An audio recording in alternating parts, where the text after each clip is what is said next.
Assalamu alaikum. Good time to all of you. How are you all? Hope you all feeling fine. Thank you very much for watching this video.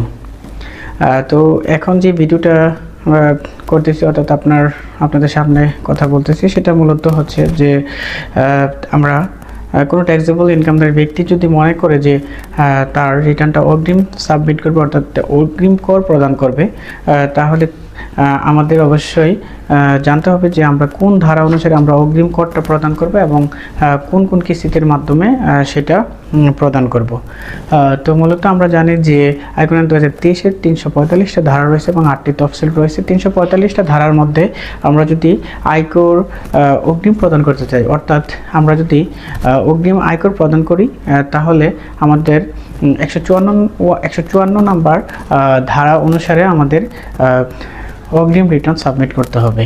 আচ্ছা, আর অগ্রিম return সাবমিটের জন্য আমাদের 4টা কিস্তি follow করতে হবে। এগুলো হচ্ছে যে 15 সেপ্টেম্বর, 15 ডিসেম্বর, 15 মার্চ এবং 15 জুন। অর্থাৎ এই 4টা কিস্তির উপর ভিত্তি করে আমাদের অগ্রিম রিটার্ন সাবমিট করা সম্ভব। মূলত অগ্রিম রিটার্ন সাবমিট করলে আমাদের এনপিআর থেকে বেশ কিছু সুযোগ সুবিধা আমরা পেয়ে থাকি। সেই সুযোগ সুবিধা সম্পর্কে আমার পরবর্তী ভিডিওর মাধ্যমে আমরা বিস্তারিত আলোচনা করব।